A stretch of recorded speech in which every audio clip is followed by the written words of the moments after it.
Hello everyone, আজি আপোনালোকৰ বাবে লৈ আহিছোঁ এটা তিলৰ ৰেচিপি। আজি মই বনাব লৈছোঁ তিলৰ লাডু। তাৰ কাৰণে লৈছোঁ মই গুড়, তিল, বগা তিল আৰু কলা তিল মই দুইটাই লৈছোঁ। এইফালে প্ৰথমে মই এখন কেৰাহী গৰম হ'ব দিছোঁ। কেৰাহীখন গৰম হোৱাৰ পিছত মই ইয়াত দি লৈছোঁ 2 চামুচ ঘিউ।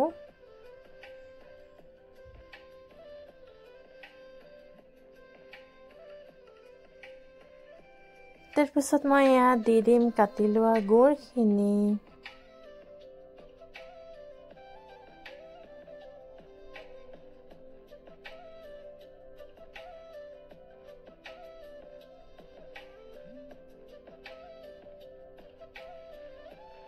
গুড়খিনি দি লৰাই লোৱাৰ পিছত মই তাত দি দিম অলপমান পানী। পানীখিনি দি মই আকৌ ভালদৰে লৰাই ল'ম গুড়খিনি পাক উঠালৈকে। তিল আমাৰ হেল্থৰ কাৰণে যিহেতু বহুতেই উপকাৰী হয়, তিলত বহু পৰিমাণে ফাইবাৰ থকাৰ কাৰণে ই আমাক ৱেইট লছ কৰাতো সহায় কৰে, লগতে ডায়েবেটিছ আৰু কলেষ্ট্ৰল নিয়ন্ত্ৰণ কৰাতো সহায় কৰে। তিলৰ আৰু বহুতো উপকাৰী গুণ আছে। তিল খালে নাইবা তিল তেল ব্যৱহাৰ কৰিলে আমাৰ ছালৰ উজ্জ্বলতা বৃদ্ধি হয়। এইফালে মই এটা বাতিত পানী লৈ ইয়াত মই গুড়খিনি দি চাইছোঁ। যদি গুড়খিনি এনেদৰে গোটা পাতি যায় তেন্তে গম পাব যে আমাৰ গুড়খিনি হৈ গৈছে। মোৰ গুড়খিনি অলপ গোটা হৈছে আৰু অলপমান ভাজিলে মোৰ গুড়খিনি হৈ যাব।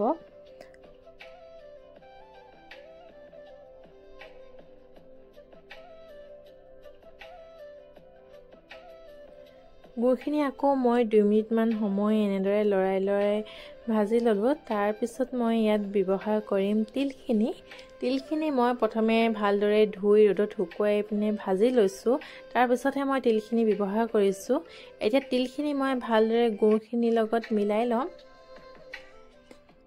মোৰ তিল আৰু গুড়ৰ মিশ্ৰণটো হৈ গ'ল। এতিয়া মই এটা বাতিত কাঢ়ি ল'ম। তিলখিনি বেছি টান হোৱালৈকে ভাজিব নালাগে, নহ'লে লাডু কৰাত দিগদাৰ হয়।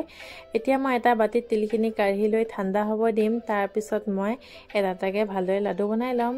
এয়া মই ঠাণ্ডা হোৱাৰ পিছত লাডু কৰি লৈছোঁ। তিল যিহেতু এবিধ গৰম ফুড আইটেম, সেইকাৰণে ঠাণ্ডা দিনকেইটাত তিলৰ ব্যৱহাৰ বেছিকৈ কৰা দেখা যায়।